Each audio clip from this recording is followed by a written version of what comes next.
Esta es Radio Universidad Central, 107.1 FM en el corazón de Santiago. Radio U Central 107.1 FM y radio.ucentral.cl presenta Diálogos Humanos, una amena conversación con interesantes invitados que abordan temas sobre salud y bienestar de manera didáctica en el profundo mundo del vivir. Conduce el psicólogo Daniel Sánchez Berkich. ¿Cómo están, amigas y amigos? Hacía más de una semana que no conversábamos ni nos veíamos por streaming. Vino este fin de semana extenso del 18 de septiembre, que para algunos trajo bienestar, para otros me imagino que sus guatas están todavía, su estómago ahí pidiendo perdón, y la cuenta bancaria también, me imagino que debe estar ahí haciendo sus cosas. Hoy estamos aquí en este programa de Diálogos Humanos del Instituto de Investigación y Posgrado de la Facultad de Medicina y Ciencias de la Salud de la Universidad Central. Diálogos Humanos, un diálogo humano, cercano, cariñoso y afectuoso.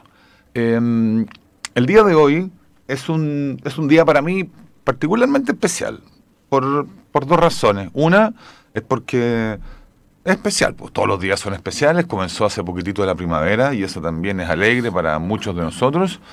Es especial porque una vez más me encuentro con el gran y extraordinario Felipe Buletich, que está acá atrás. Felipe, un abrazo para ti, el hombre que nos acompaña, que nos ayuda, que nos ordena, a quien hay que pedirle todas las cosas y enviarle los correos anticipados, porque si no nos llega reto. Felipe trabaja con nosotros y es parte constitutiva de este y muchos otros programas. De hecho, Felipe tiene su programa el día jueves a las 2 de la tarde, que se llama Libertad de Palabra, que conduce con el profesor Hugo Covarrubia. ¿Estoy en lo cierto? Mira, por favor, si no hay comunidad académica, nos vamos a la punta del cerro. Lo segundo que me tiene muy entusiasmado también es que hoy día estoy con un investigador que quisiera tratar de definir en alguna palabra a nuestro querido invitado, pero voy a explicarlo de una manera que es más fácil para mí entenderla. Yo estoy instalado en el mundo de la psicología y la educación, un mundo cuya ciencia avanza de manera extraña y de manera compleja. Les dicen las ciencias sociales, la pseudociencia y toda una discusión bastante bizantina al respecto, pero nos reconocemos como difusores, investigadores, académicos, qué sé yo. Sin embargo, yo ya estoy con Manuel, y Manuel está en el otro lado tan importante de la ciencia todavía, que es la ciencia más dura, la ciencia que trabaja con muchos datos, con mucho, investigando, ya nos va a contar, pero bacterias, están metidos en laboratorios, están publicando, leyendo investigaciones internacionales, están en un mundo que muchas veces es muy desconocido para nosotros, las personas de a pie, por decirlo así, ¿no? Como si yo investigo algo relacionado con el estrés, bueno, mucha gente sabe lo que es el estrés, pero si investigamos la bacteria XP43 que está en las personas, decimos, chuta, este gallo está estudiando algo e investigando algo vital, pero que desconocemos y que yo me permito asumir desde una humildad tremenda y desde una necesidad de conocer lo que hace nuestro gran invitado, Manuel Valenzuela, que está hoy con nosotros. Manuel, ¿cómo estás? Buenos días. Hola, buenos días. Gracias, Daniel, por la invitación. Muy contento de estar aquí con ustedes en esta oportunidad. Nos costó reunirnos, pero es porque Manuel hace muchas cosas y yo también. Y a mí me parece... yo no sé cómo es para las otras personas, pero a mí me gusta que me presenten de cierta manera y me niego a que me presenten de otras. Entonces yo prefiero preguntarle a cada persona cómo quiere ser presentado, y en esa presentación, que la hagas tú mismo, Manuel, que nos cuente cómo llegaste de un doctorado en química, me parece que... Doctorado en Ciencias Biomédicas en la Universidad de Chile, en la Facultad de Medicina. ¿Qué haces acá en la universidad? ¿Cuál es tu formación de pregrado y qué estás investigando hoy día? Sí, bueno, yo de mi carrera, mi formación profesional es como ingeniero en biotecnología molecular, una carrera que estaba comenzando por allá a mitad de la década del 90, yo entré el 96, si mal no recuerdo, ya han pasado bastantes años. Sí. Entonces era una carrera nueva y siempre quise desde niño estudiar como algo científico. Yo me imaginaba como desde niño que iba a descubrir la cura del cáncer, una cosa así. Y esto, un poco como me motivé a esto de la ciencia, a lo mejor si hay algún estudiante, alguien que nos está escuchando. Pero soy de esta generación, quizás también tú del 80, de ver a Arnold Guin, sus programas de ciencia, ver el profesor Rosa con todos esos programas de la naturaleza, incluso caricaturas, estos animes, o como Capitán Futuro, que era el mago de la ciencia. Me gustaba mucho y yo me soñaba con que iba a ser un gran paladín científico también y que iba a batallar contra todas estas grandes pesadillas que tiene la humanidad hasta el día de hoy, como es el cáncer realmente. Ha avanzado mucho la ciencia, pero todavía hay una deuda. Bueno, y estudié eso, ingeniería en biotecnología molecular. Luego de eso terminé y me di cuenta que no era suficiente para mí esa formación para poder hacer realmente investigación. Ahí uno siempre cuando sale en la universidad tiene una serie de ideas.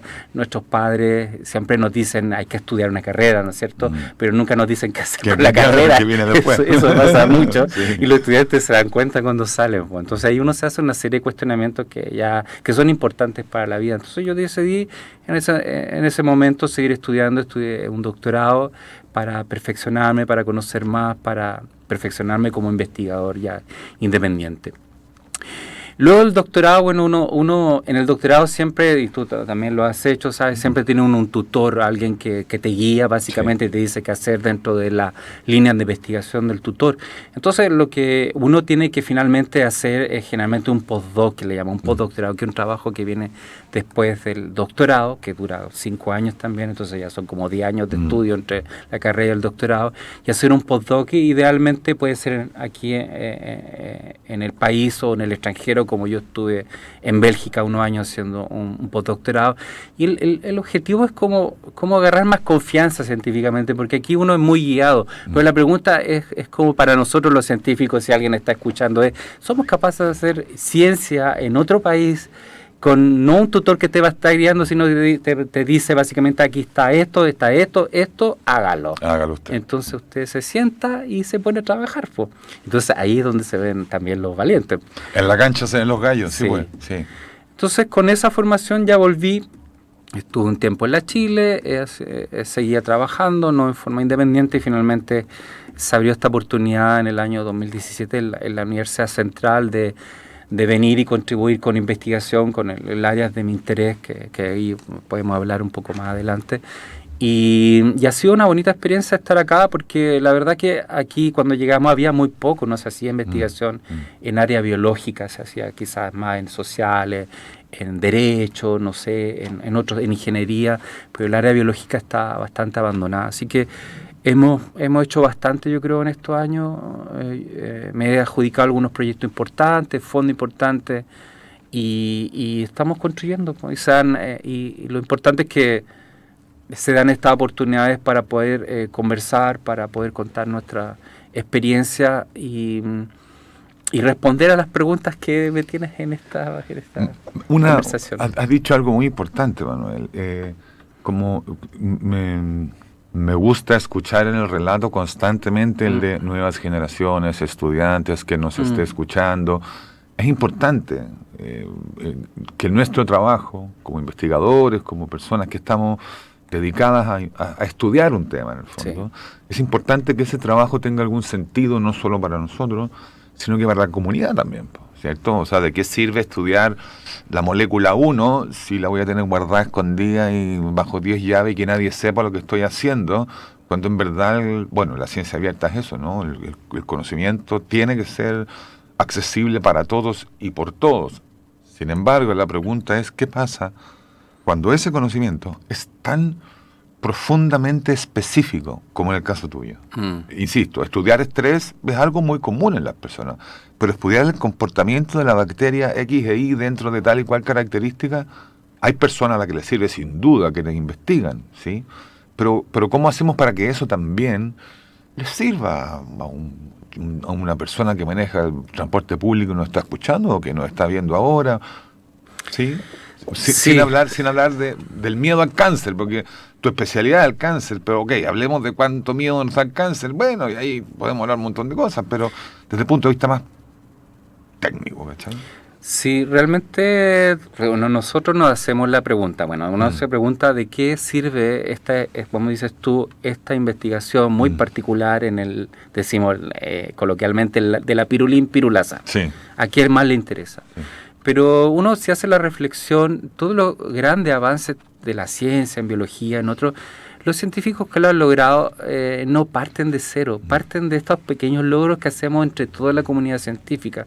Entonces a lo mejor uno cree que lo que está haciendo a qué le sirve a la comunidad. A lo mejor no directamente yo lo voy a presentar, pero de repente hay grandes mentes brillantes. Yo no digo que yo no lo sea, vaya. pero aparece... Habemos, pero sí, claro. Hay personas que hacen...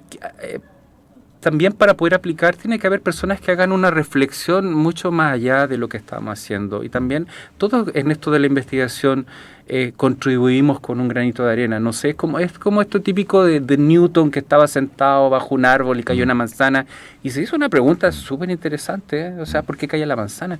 Ese tipo de reflexiones casi filosóficas también se aplican en la ciencia, porque muchas veces hay científicos, por ejemplo, te voy a dar un ejemplo que el que más podría manejar la gente. El ácido desóxido ribonucleico, el ADN, que contiene nuestra información genética, ¿cierto? Se pasaron mucho tiempo los científicos tratando de dilucidar la estructura de este ácido nucleico, que es la doble hélice bien complejo, que a todos lo hemos visto en el colegio, qué sé yo, no es desconocido para la gente. Pero eso se demoró mucho tiempo, y de hecho había una mujer de apellido Franklin, no recuerdo el nombre, que ella tenía como cierta idea con su experimento de cómo era la estructura, pero no llegaban a la estructura. De hecho, eso es un libro que se llama La doble hélice, que lo invito a leer, que está en español, ahí en San Diego lo pueden encontrar. Ahí por ahí. La doble hélice. La doble hélice. Entonces ellos cuentan... Watson y Crick, cómo llegaron a dilucidar esta estructura de doble hélice, y no partieron de cero, partieron de otros estudios, pero ellos hicieron algo que de repente falta en nosotros, que es hacer como una reflexión del todo, de tomar estas informaciones y hacerse quizá una pregunta más grande, pero en base a todos estos conocimientos pequeños. Entonces, todo el conocimiento a veces cuesta que la gente que no está justamente importante lo que dice, la gente que no tiene el conocimiento científico y no tiene por qué tenerlo, porque son de otras áreas, qué sé yo, no lo tuvieron simplemente, no tienen necesariamente no van a entender todo, pero lo que sí tienen que comprender, y por eso se hacen muchas preguntas y nos cuestionan de para qué sirve lo que tú estás haciendo, es eso, que hay en algún momento una persona que va a llegar con esa información, va a hacer una reflexión mayor y va a integrar y va a encontrar una gran solución para la humanidad. O sea, desde encontrar un nuevo antibiótico, una droga contra el cáncer, todas esas cosas son reflexiones de ver en la naturaleza qué pasa, de tener la información adecuada y poder decir, esto me parece que podría ir por acá, una solución a mi problema. Y así sucesivamente. Pues entonces, muchas soluciones han estado en la naturaleza. Yo estoy convencido que muchos de nuestros problemas, las soluciones están en la naturaleza, y eso requiere observación. Está ahí, por ejemplo, no quiero, para terminar la idea, como Fleming cuando descubrió la penicilina, un experimento en el cual se dio cuenta que un hongo que cayó en su placa que tenía bacterias hizo un halo de inhibición en el cual no creció bacterias, y ahí se dio cuenta que había un compuesto que era secretado por el hongo y que mataba a las bacterias. Increíble, pero una persona que no hubiera reflexionado sobre eso lo hubiera dejado pasar, pero él se dio cuenta que había algo potencial, que era una solución. Hay una cuestión interesante. Yo tengo la impresión que todo conocimiento y avance científico tiene una utilidad tremenda. Lo que tú has dicho es súper cierto, y sin ir más lejos, nuestra gran discusión con las personas que no estaban de acuerdo con la vacuna del COVID era: la vacuna no nació de la nada, amigo. La vacuna nace porque hay años de investigación, años de avance de otras personas que han colaborado de a poquitito y a partir del trabajo de múltiples personas, nos propusimos en 2019, bueno, demos un salto más grande y tengamos esta vacuna, pero no es que alguien estaba leyendo el diario y dijo, ya, vacuna en COVID-19, la inventamos, ¿cierto? Se recoge a partir de las experiencias y todos los otros que han ido... Sí, tiene mucha razón lo que está diciendo, porque nosotros que hacemos clase a tecnología médica y tenemos unos cursos que se llaman de biotecnología y diagnóstico molecular, y justo en el COVID le explicamos, le hablamos exactamente cómo se construía la vacuna en base a los artículos publicados por esta empresa Sinovac,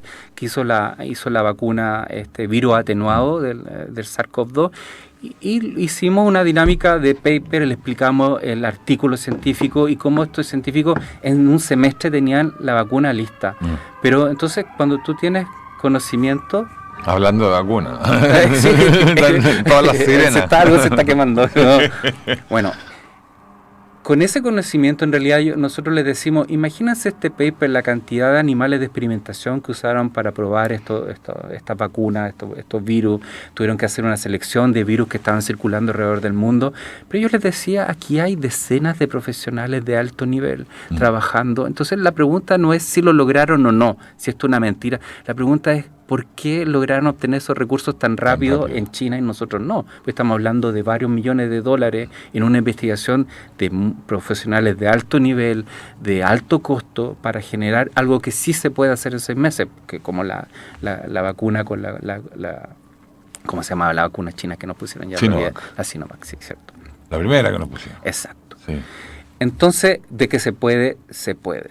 Entonces una de las preguntas que uno se hace no es esa, si era posible hacer esta vacuna en 6 meses. No, la pregunta es cómo esos fondos se liberaron quizás tan rápido. ¿Y cómo la distribuimos tan rápido? Eso. Probablemente las personas no tienen por qué saberlo tampoco, en verdad. Cuando el presidente Piñera decide comprar estas, 40, 80 millones de dosis anticipadas, es porque el presidente sabe, y muchos sabemos, que en Chile se vacunan al año 8 millones de personas para la influenza, lo que significa que la decisión que se toma respecto de la compra está apoyada en algo que venimos haciendo siempre. Yo compro porque sé que tengo capacidad de vacunar a 8 millones de personas.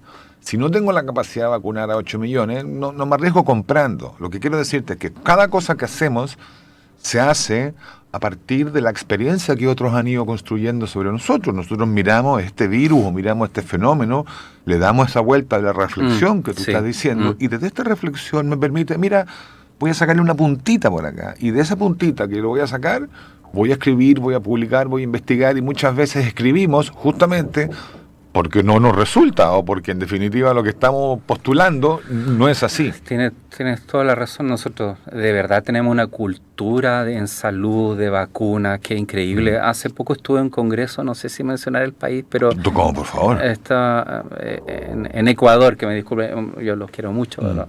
Pero estaban con este problema, por ejemplo, de la tuberculosis. Para ellos es un problema mayor, no sé, la incidencia de nosotros es como de 14 casos cada 100.000 habitantes, ellos tienen más del doble. Entonces hablaban de esto, por ejemplo, no hay un plan claro de vacunación. Tú sabes que a nosotros nos vacunan tempranamente, recién nacidos sí. Prácticamente tenemos cierta inmunidad y entonces está bien restringido este tema de la tuberculosis, perdón. Pero ellos resulta que no tienen un plan claro y hablan principalmente, yo escuché de un tema carcelario, que en la cárcel se van infectando y van contagiándose. Pero yo me preguntaba algo, bueno, ¿y qué pasa? Nosotros no tenemos selva, ellos sí tienen selva, ¿y qué pasa con las poblaciones indígenas? Entonces no es menor, porque tenemos, aquí en Chile somos chiquititos, bien largos, chicos, pero hay una cultura de salud que viene desde hace décadas, entonces hay diferencia. Como una cultura de salud, ¿te refieres a políticas de salud? Sí, a eso el lecho de leche y cuántas cosas más. Pero eso es que también, sí, no solo política, cultura, las personas... sabemos que hay ciertas cosas que no podemos comer, bueno, por ejemplo, comida callejera, el agua no podemos tomar agua de cualquier lado, no sé, hay una cultura que viene desde el colegio, lávate las manos, baño diario, no sé, hay una cosa cultural que también nos hace un poco distinto. Bueno, si no pensamos en que fuimos el país con mayor restricciones en cuanto al COVID, salvo eso, vadeamos muy bien la epidemia, murieron muchas personas, lamentablemente, de eso no hay ninguna duda, pero pudieron haber muerto muchas más, ¿no? Por esto que dices tú, porque tenemos la cultura de mantenernos resguardados, producto hasta quizás de alguna condición cultural que tenemos, de vivir más de manera más gregaria, de estar tan encerrados en la punta del mundo, pero zafamos de algo catastrófico a nivel humanitario. No, de todas maneras, sí. Me gustaría dos cositas. La primera es que yo te pedí que escogieras 3 canciones. Porque, porque son para ti.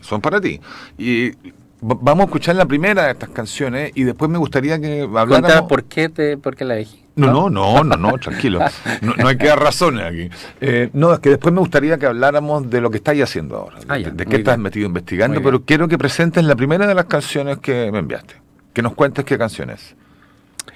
Es de una película que se llama Flashdance, que se llama What a Feeling. Es de Irene Cara, que falleció hace un par de años, o el año pasado creo, de causas misteriosas, que ella la canta. Y no sé por qué me gusta, porque me acuerdo de la película, pero la canción habla de esto de trabajar en tu vida con pasión por lo que te gusta, a pesar de las cosas malas y que la vida te golpee, pero tú trabajar con pasión por lo que te gusta, que eso es un confort. Yo creo que eso me gusta esa canción, la encuentro positivísima. Y la película está asociada a la película justamente porque la chica protagonista era de bajos recursos, era una soldadora. Y una empresa de hombres. Claro, y entonces, bueno, tiene un romance con el dueño y todo, pero ella quería ser una bailarina profesional y ella no lo era, no tenía formación.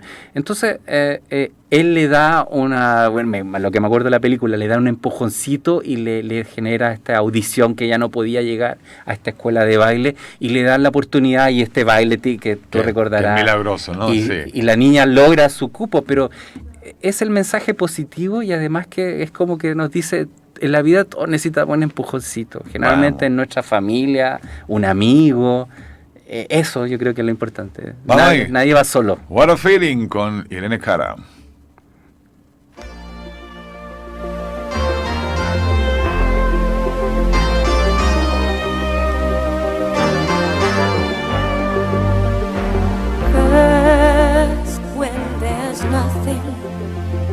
But a slow glowing dream that your fear seems to hide deep inside your mind. All alone I have cried silent tears full of pride in a world made of steel, made of stone.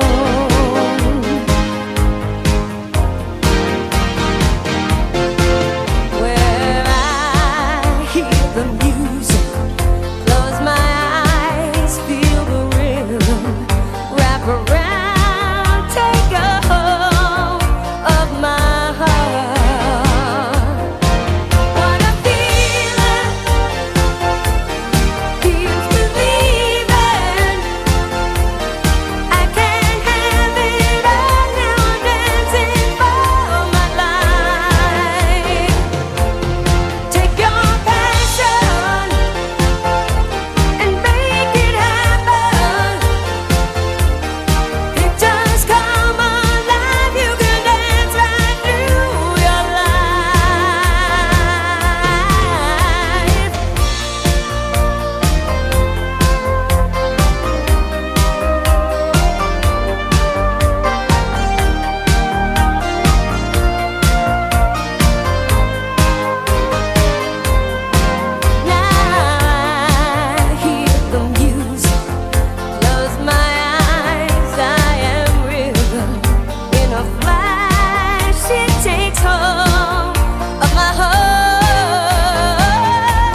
Estamos presentando en Radio U Central Diálogos Humanos, una amena conversación respecto al profundo mundo del vivir. Conduce el psicólogo Daniel Sánchez Brkic. Ay, ay, ay, qué canción escuchamos para los que son de estas nuevas generaciones y no de las nuestras. Era la película que había que ir a ver, Flashdance, junto con, no sé, Superman e E.T. cuando éramos más chicos. Pero esta era para mayores de 14, entonces nos colábamos, era muy interesante. Oye, estoy aquí con Manuel Valenzuela, investigador del Departamento del Instituto de Investigación y Posgrado de la Facultad de Medicina y Ciencias de la Salud de la Universidad Central. Hemos tenido... Mientras los demás escuchan música, nosotros conversamos y seguimos avanzando en este maravilloso camino que Manuel nos ha invitado a transitar.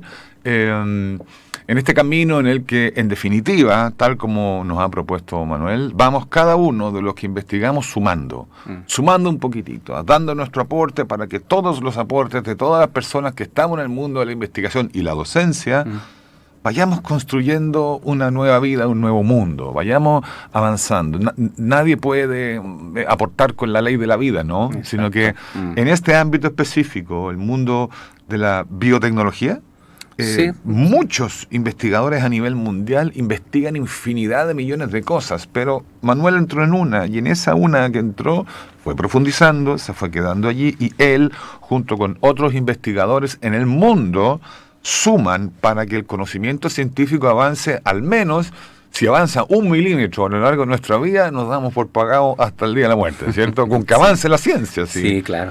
¿En qué estás hoy día, Manuel? Cuéntanos. Bueno, durante la formación yo estudié a un patógeno, en mis primeros inicios de investigación, un patógeno humano gástrico, que ¿Patógeno? La famosa bacteria Helicobacter pylori. Tú te la has escuchado antes, me imagino. La he leído 1000 veces, pero no sé de qué se trata. Infecta el epitelio gástrico humano. Okay. Entonces la historia es bien bonita con ese bicho, o sea, no sé, bueno, bonita para ti, desde el punto de vista de un investigador, pero fue descubierta recién en el año 1983, si mal no recuerdo, por unos investigadores australianos.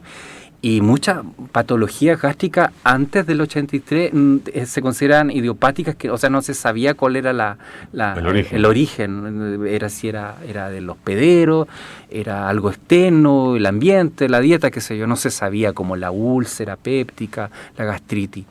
Entonces, Warren y Marshall eran investigadores. Ellos hicieron la observación de que en muchas muestras de estos pacientes con esta úlcera, con este daño del epitelio gástrico, presentaban un bacilo, una bacteria con forma bacilar media espiralada, como una espiral. Y ellos lo encontraron inusual, que muchos de estos pacientes estaban positivos, se correlacionaba la enfermedad con la presencia de esta bacteria. Entonces ellos se preguntaron si era realmente esa bacteria la causante de todas estas patologías, como la úlcera, este daño, este dolor que la gente sentía. Y realmente lo que hicieron, la cuenta de la historia, que uno de los investigadores, no recuerdo cuál de los dos, si fue Warren o Marshall, aisló la bacteria, y la historia dice que él se inoculó con la bacteria, se la tomó, y pudo recapitular las mismas enfermedades que le producía a la gente, la úlcera, qué sé yo, la gastritis. Entonces, bueno, eso no es desde el punto de vista de nadie muy inteligente. O sea, no es muy inteligente. Después tuvo que tener estas terapias de antibióticos que ahora se utilizan como hasta 4 antibióticos, dependiendo de la gravedad de la infección. Pero eso ha ido creciendo, la verdad que me pareció súper importante y me gustó mucho la bacteria como una bacteria que produce estas patologías que te mencionaba, pero en forma crónica. Nosotros la adquirimos en nuestra niñez, tempranamente. Generalmente se piensa, principalmente la madre es la que le transmite al hijo con esta conducta de, por ejemplo, le chupo el chupete que se usa todavía, creo. La mamá le limpia el chupete chupándolo para entregárselo. Y le pasa. Entonces ahí la transferencia de la bacteria principalmente se veía a través de la madre. Porque esta bacteria también se ha visto que está en la saliva, está dentro de las levaduras de otros microorganismos, vive dentro de otros microorganismos que están presentes en nuestra saliva. Entonces, principalmente sabía que si la madre está infectada, el niño también está infectado. Entonces, en nuestra población, la prevalencia, la presencia de esta bacteria es alrededor de casi el 80%, el 70%, casi todos tenemos Helicobacter en nuestro estómago. Pero no a todos les aparece el síntoma. Exacto, entonces eso es lo gran bonito de la pregunta de investigación. ¿por qué unas personas entonces, bueno, en forma, para no seguir la idea, esta bacteria se adquiere durante tempranamente en la niñez, a través de estos mecanismos como te mencionaba, pero si la persona no se trata puede convivir el resto de su vida con la bacteria. Pero el problema del cáncer gástrico, en las personas que padecen, principalmente hombres, cáncer gástrico se hace presente ya a los 40 años. Y que también es producto de esta bacteria. Exacto. La infección crónica, si en muchos pacientes no es tratada, puede desencadenar la aparición del cáncer gástrico. El cáncer gástrico es un tipo de cáncer que es uno de los más letales, al menos en todo el mundo. Entonces, porque se detecta, muchas personas tienen síntomas y no van al médico, y tiene que ver con lo que seguramente me va a preguntar más adelante. Y van tardíamente cuando ya no hay mucho que hacer, cuando ya no hay terapia que vaya a eliminar ese cáncer, no ni siquiera la resectación o la extirpación del estómago, para decirlo. Con la bolsita fue. Sí, exacto, ni siquiera eso, porque ya el cáncer se ha diseminado demasiado por el cuerpo y ya no hay mucho que hacer. Entonces, bueno, eso me interesó mucho cómo una bacteria puede en algunas personas producir algo, en otras no. ¿Por qué produce cáncer? ¿Por qué puede producir otras cosas? Y bueno, el último año se ha descubierto, o se ha visto, por ejemplo, una de las cosas más interesantes que ocurrió fue en Estados Unidos, que en Estados Unidos esta bacteria depende mucho de las condiciones socioeconómicas que hay. Entonces se ha visto que lugares con menor situación, con más pobreza, por decirlo así, hay más prevalencia, hay más presencia en la población de esta infección. Entonces en Estados Unidos, países desarrollados claramente no tienen este problema de poblaciones muy pobres en Estados Unidos, y se vio en las últimas décadas una disminución considerable de la infección en la población. Pero ¿qué es lo que descubrieron o qué es lo que observaron? Que en la medida que desaparecía la infección en la población, aumentó el asma. Apareció el asma. Y era, pero ¿cómo puede ocurrir esto? Y era súper interesante porque hay algo que hasta ahora recién se está investigando, que los microorganismos también son súper importantes en nuestra vida. Y eso ya es para otro, como te decía, para otra conversación. Pero nosotros estamos rodeados, todo nuestro organismo, de bacterias. Nuestra piel está llena de bacterias. Nuestro intestino es casi 70% pura bacteria. Nuestro estómago tiene bacterias como Helicobacter y otras más que viven ahí sin darnos cuenta. Nuestro tracto digestivo, no sé, nuestras vías aéreas, hay bacterias que están viviendo ahí sin que nos demos cuenta. Entonces, ¿qué pasó con el asma? Es que se dieron cuenta, y esto lo comprobaron haciendo experimentos en animales, que a veces los niños, los chicos, los estudiantes y a la gente en general no les gusta mucho este tema de utilizar animales. A mí también no me gusta mucho, pero es un mal necesario. Y haciendo algunos ensayos en animales que lo infectaron con el Helicobacter pylori, se dieron cuenta que la presencia de la bacteria tiene un efecto inmunomodulador. Quiere decir que, y no solo esta bacteria, sino que otras bacterias, incluso parásitos, todos estos microorganismos que nos rodean en nuestro medio ambiente, en nuestra vida diaria, nos ayudan a hacernos tolerantes contra los alérgenos, contra estas moléculas, contra estas contra estos microorganismos que estamos exponiéndonos todo el día. Entonces, lo que está ocurriendo es que nos estamos haciendo poco tolerante a todo. A mí me pasa algo que no me pasaba cuando niño. Ahora soy alérgico a todo. Me da alergia, no sé si te ocurre, al pasto, al polvo, a mi propio sudor. Y yo no lo había notado. Entonces, eso, como digo, es un tema súper bonito y da para otra sesión, pero los microorganismos juegan un papel importante, sobre todo en esto de la tolerancia, de no hacernos reactivos a todo lo que nos rodea. Entonces, ayudan a mantener cierto equilibrio. Exacto. Entonces convivimos con ellos, pero nos proporcionan un mejor vivir. Entonces, esto tiene que ver, hay dos cosas que son interesantes. ¿Por qué se ha producido este desequilibrio, ¿no?, de esta población? El uso indiscriminado de antibióticos. Sí, o sea, si tú estás tratando desde niño a un niño con antibióticos por semana, le matas toda su flora bacteriana, y obviamente esa persona probablemente tenga estos efectos alérgicos o hiperrespuesta inflamatoria. Por una parte, el uso indiscriminado de antibióticos. Lo otro tiene que ver también con Antes la mayoría de nosotros nacía por lo que es un parto natural, ¿cierto? Y teníamos que atravesar el canal vaginal. El canal vaginal está lleno de microorganismos también, y que también nos sirven a nosotros para generar esta tolerancia. ¿Por dónde están naciendo la mayoría de los niños hoy? Y ahí no hay canal vaginal, no hay exposición a estos microorganismos que también nos favorecen. Entonces, y se me fue el tercer punto, había otro, ¿por qué esto ha cambiado, esta interacción? Pero principalmente antibiótico, estos cambios en el parto. Y algún elemento cultural o contextual tiene que ser importante. Alimentación, me imagino. Sí, puede ser también alimentación. Se me fue el último, pero me voy a encontrar. Sí. Pero hay otro punto. Esto significa entonces que eliminando esta bacteria que tú estudias, al eliminarla, a la vez eliminamos también una serie de cosas que nos hacían bien para protegernos de otras cuestiones. Muy exacto, mira. Y de hecho, te voy a... Aquí de repente ahora hay toda esta moda del probiótico. En el fondo es que las personas, cuando estamos hablando de estas personas que tienen diarrea o tienen problemas... problemas intestinales o de tránsito, están todos estos alimentos que tienen probióticos, que son bacterias beneficiosas para recuperar una población normal. Bueno, entonces hay como dos corrientes. Una corriente, por ejemplo, justamente una de las Marshall, creo que si mal no recuerdo, lo vi en un congreso en Lituania, imagínate, andaba en Lituania, hace el año 2017. Creo que si mal no recuerdo. Entonces él decía, la bacteria nos sirve para generar esta tolerancia, en algunos casos, ya vamos a explicar por qué, produce problemas graves en las personas, pero la mayoría de nosotros ni nos damos cuenta que está el Helicobacter en nuestro estómago. Entonces lo que él dice es que no eliminemos el Helicobacter, demos un probiótico a estas personas que tienen alergia, que tienen asma, que consiste en Helicobacter.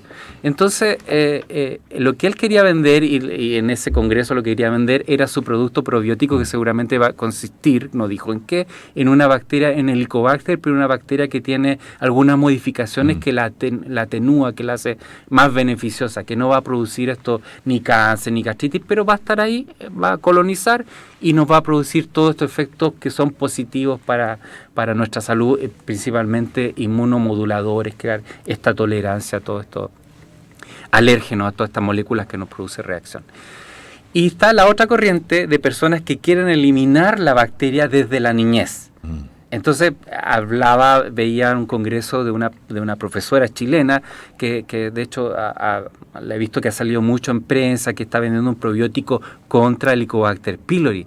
Pero en realidad ese probiótico no se le puede dar a todos, porque si tú lo das a un niño, le estás quitando, claro, toda entonces, la defensa. ¿A quién se lo damos? Entonces hay falta un poco de conversación, y eso pasa mucho, que estamos tan cegados como caballo de carrera, como mi papá dice, que le gustan las carreras, que va al hipódromo, como caballo de carrera, que tenemos esta tapa ahí en los ojos que eso no nos deja. ¿Y en cuál de las dos posiciones estás tú respecto al Helicobacter? Yo creo que hay que eliminarlo en los casos donde es grave, donde produce patologías, pero no sé si en los niños tempranamente. Yo creo que no. Yo creo que puede dárselo a alguien ya adulto, alguien que ya tiene un sistema inmune más maduro, qué sé yo, no sé, alguien de 40 que a lo mejor tiene algún problemilla gástrico asociado a la bacteria, bien. ¿Para qué? Para que no utilice antibióticos, porque tú sabes que la terapia que se está usando ahora es del Helicobacter. Las personas que están escuchándonos, más de algunos, fueron al médico y le dieron una terapia como de 4 antibióticos que los deja como bolsa el estómago ahí, como es súper fuerte la terapia antimicrobiana. Entonces evitar eso, porque al final esos antibióticos no van a matar solo al Helicobacter, también matan lo que está en tu intestino, que también es beneficioso para ti, todo lo que bacterias que conviven en tu cuerpo. Entonces después tienes que volver a repoblar tu organismo de nuevo con lo mismo, y muchas veces no llega a lo mismo que estaba. Entonces ¿Hay alguna relación entre esta bacteria y el cáncer? Sin duda. Claramente, sí. Me pregunto porque leía ayer estaba leyendo, no te puedo dar los nombres exactos porque son muy técnicos para mí, de unas personas en la India que habían descubierto una vacuna o una muestra de sangre, para que a través de la muestra de sangre tú puedas prevenir el cáncer, saber el cáncer de estómago antes de... Muy bien. Y ellos decían porque cuando efectivamente el cáncer ya está desatado a nivel estomacal, prácticamente no hay nada que hacer, ¿cierto? Que son las biopsias, Sí, es cuando ya exacto. está crecido. Sí. Pero es posible que se pueda, está en experimental y todo, ¿no? Es posible que a través de una muestra de sangre yo pueda predecir o saber el estado de su cáncer en grado 0,5. Sí, es muy buena tu pregunta. En realidad es una de las grandes metas de la investigación, de la medicina. ¿Por qué? Porque el cáncer básicamente es una enfermedad en la cual células normales de tu cuerpo comienzan a reproducirse, a dividirse, a replicarse de forma descontrolada. Entonces empiezan a formar una masa tumoral, una masa de células que no tienen las propiedades idénticas al tejido que la originó.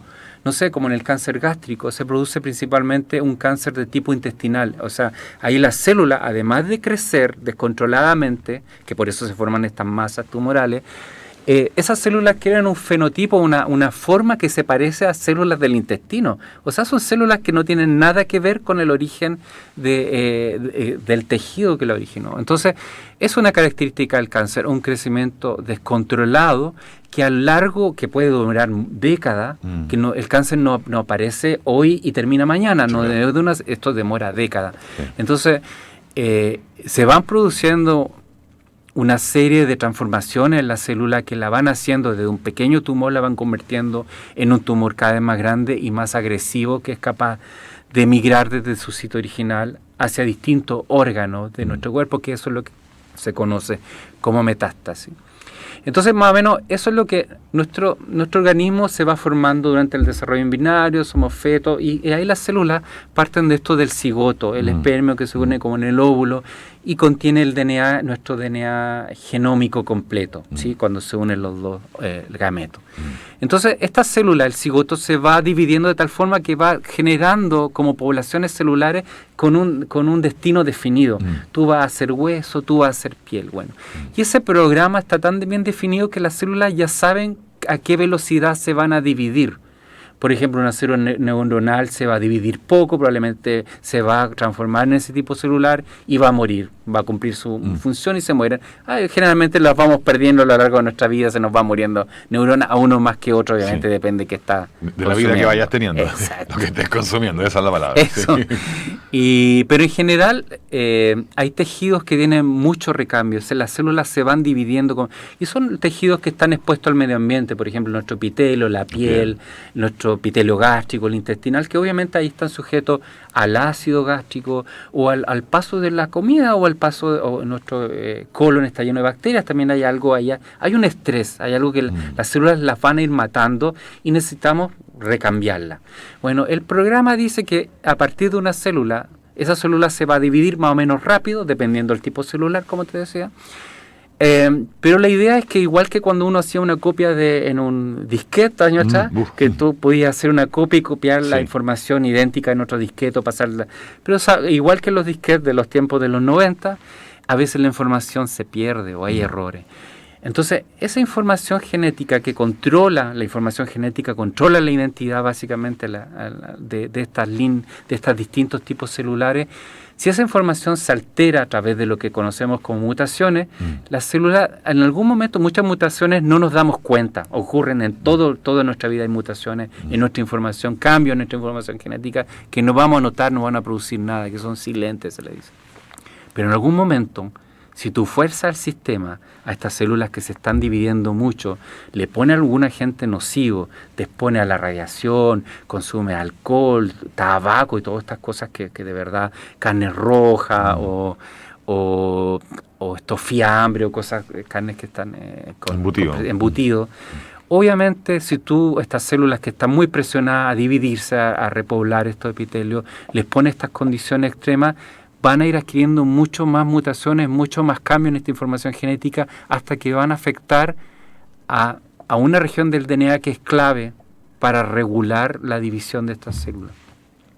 Entonces, dentro del cáncer hay, no sé si has escuchado, hay tumores benignos y malignos. Sí. Bueno, el tumor maligno también consiste en células que se han dividido mucho, ¿sí? Que han aumentado su tasa de replicación. Pero es benigno porque forma un tumorcito y llega hasta ahí. Entonces inmediatamente uno piensa, ay, ¿por qué llega hasta ahí? Claro, porque para que sea maligno no basta solo con que las células se dividan mucho, también tiene que adquirir otras capacidades. Por ejemplo, ser capaz de tomar oxígeno, porque si tú piensas una masa tumoral que está creciendo, no tenía vasos sanguíneos preformados. El tumor tiene que formar sus propios vasos sanguíneos para poder oxigenarse. Tampoco, si no tiene vasos sanguíneos, no va a poder comer, por decirlo. Entonces, en la medida que avanza el cáncer, puede pasar de un benigno a un tumor maligno y adquiere otras características que le permiten, en el fondo, tolerar estas condiciones de estrés que también están presentes en un tumor. Es más depredador, en el fondo. Exacto. Entonces, después se hace tan depredador que ya al tumor no le gustó el lugar donde estaba, se desprende una celulita y me voy a crecer a otro lado. Páncreas, la metástasis. Entonces, bueno, ¿por qué introducía un poco esto? Que espero que no haya sido muy complejo.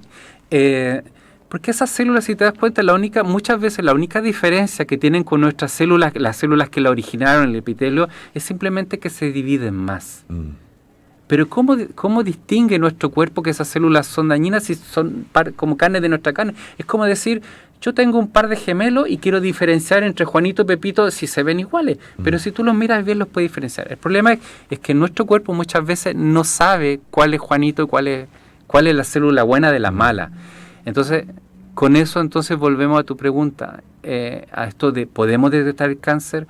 Y también, sí, pero la gran meta de la ciencia es poder establecer cuáles son estos marcadores que le llamamos, cuál es esta diferencia que nosotros podemos detectar para poder saber si han surgido estas células cancerosas, porque en el fondo, en muchos cánceres, por ejemplo, en próstata, alguien descubrió que en el cáncer de próstata o cuando la próstata está inflamada empieza a generar un antígeno prostático en la sangre que aumenta los niveles y eso no está presente en una próstata normal.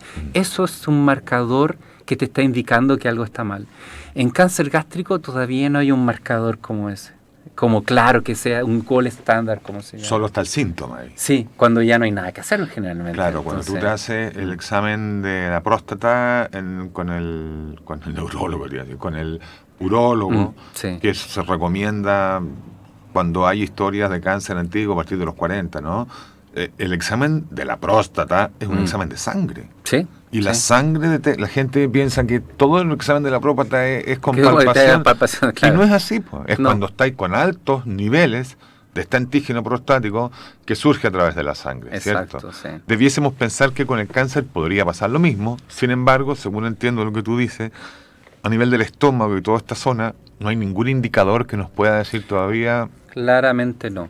O sea, que sea claro, así como que le llamamos un gold estándar en ciencia, que diga, esto está elevado y ya indica en la sangre. Porque está el tema, claro,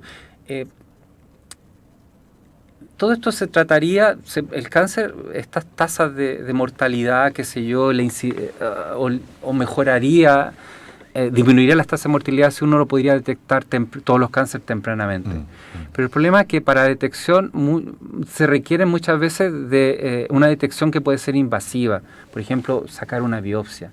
¿Todas las personas van a sacarse una biopsia porque les duele algo? No, les van a ir cuando ya realmente no hay nada que hacer. Entonces, lo más sencillo, lo que todos están buscando es encontrar, justamente, muy bien, tú lo has dicho, un marcador, algo que esté presente en la sangre, que sea fácil de obtener y no tener que sacar una biopsia, un pedazo de tejido para detectar si es o no cáncer. Lo que uno quiere es algo rápido, algo que realmente se pueda detectar en la sangre. Y hasta ahora hay al menos unos grupos de trabajo que yo estudio, con los cuales colaboro, están en eso en cáncer gástrico. Hay profesores de la Católica que están tratando de encontrar cuál es ese marcador temprano. Hay varias moléculas que quieren analizar, no quiero entrar a muchas cosas muy específicas, pero la verdad que en el último año había un gran salto cuantitativo en tecnología y entonces eso también ha abierto en estas ciencias que se llaman ómicas, que nos permiten estudiar miles, millones de moléculas a la vez con equipos cada vez más tecnologizado, más complejo. Entonces, eso también ha abierto esta posibilidad de poder encontrar, quizás con técnicas más complejas, poder diagnosticar a una persona tempranamente. Pero el problema, hay varios problemas ahí también que se vienen, o sea, adquisición de equipo por parte de los sistemas de salud más complejo, capacitación del personal.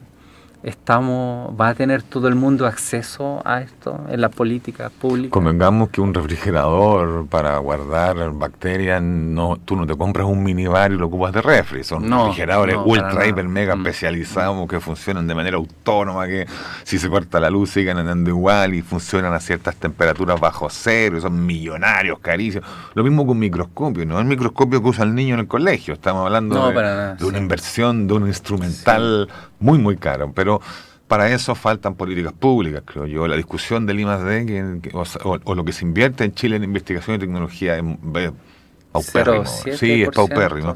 Entonces, mientras no generemos, no sé si la palabra es capital intelectual, ¿no? Mientras no generemos conocimiento nosotros, vamos a seguir buscando el conocimiento que viene desde afuera. Pero para que lo generemos, tal como dices tú, necesitamos personas calificadas, necesitamos instrumental técnico, necesitamos subvención estatal. Las universidades hacen lo que pueden, todos lo entendemos, todas las universidades lo hacen. Pero desde el Estado la discusión debiese ser otra completamente diferente, ¿no? Prioridad 1, investigar, prioridad 2, no sé, comer, por decirte algo, ¿no? Sí, falta ahí, por lo que yo he escuchado con personas que están más trabajando en el área de salud, de repente hay un poco de miedo a cambiar los paradigmas que usan de diagnóstico. Entonces ahí tiene que haber una mayor conversación entre el mundo de la investigación, entre la medicina, porque hay mucho que se está haciendo. Mucho test molecular que se está haciendo, ya se están aplicando, implementando en otros países que aquí todavía no llegan. Entonces, ahí tiene que haber una conversación y siempre hay mucha resistencia al cambio, como todo en la vida. La gente se resiste a cambiar lo que está haciendo y eso es un cambio cultural como que tiene que ver con, esto del cáncer, que seguramente vamos a seguir hablando un poco más. El cáncer ha ido en aumento, tú también lo sabes, sí. Y le va ganando a las enfermedades cardiovasculares. Sí. Estamos hablando de la prevalencia del 20 y el 30%. Sí. Mira, Manuel, te lo planteo de la siguiente manera. Nos quedan 6 minutos de programa.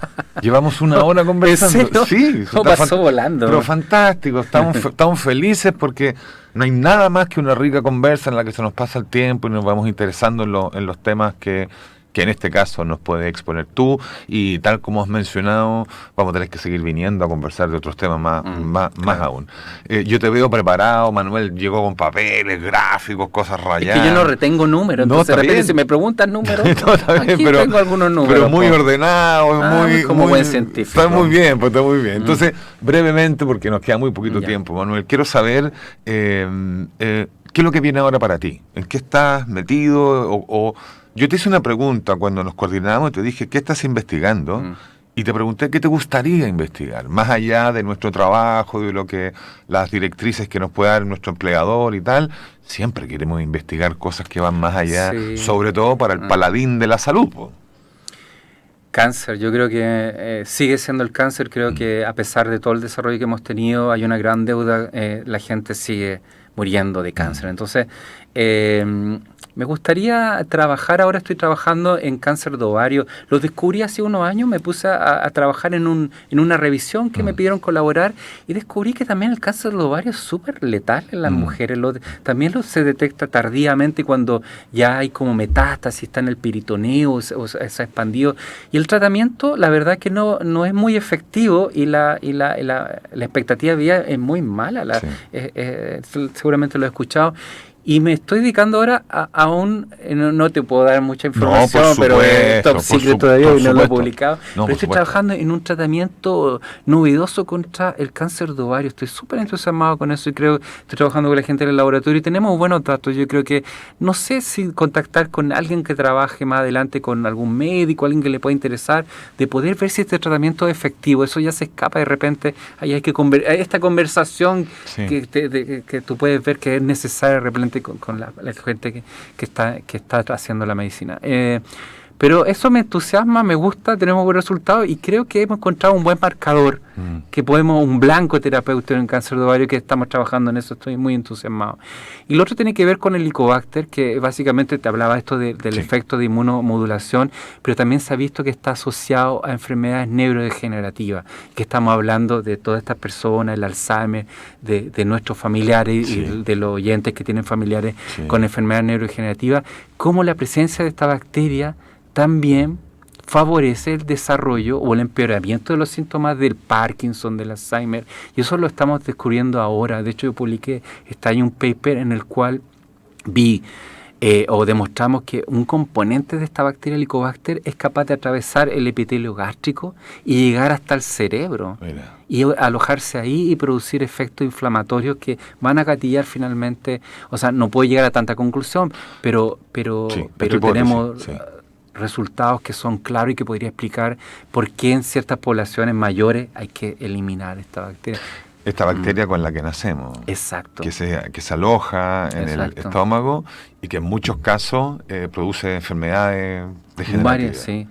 Oye, pucha, me quedaría contigo. Felipe ya me está diciendo, tenemos que lanzar la última canción porque se nos va el programa. Manuel, estoy feliz, muchas gracias por haber venido. A ustedes por la oportunidad. Vendrás a miles de más, yo lo sé. ¿Sí me invitan? Sí, siempre serás bienvenido. Sí. Cuéntanos tu segunda canción, que nos vamos en 20 segundos.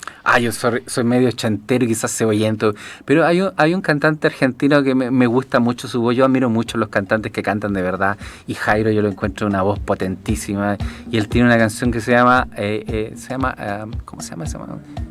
Nuestro amor será un himno, que no sé si es la versión original o él le cambió la letra, porque él la escuchaba en francés también, pero me gusta mucho porque habla esto del amor, que es como idealizado, que seremos felices, y nuestras zapatillas voladoras. Juntos iremos con las golondrinas. Eso, me gusta, lo encuentro tan positivo que me llena de energía cuando lo escucho. Oye, Manuel Valenzuela con nosotros, nos vemos la próxima semana. Chao Felipe, muchas gracias. Chao, amigas y amigos, muy agradecidos. Ahí está Jairo. Chao.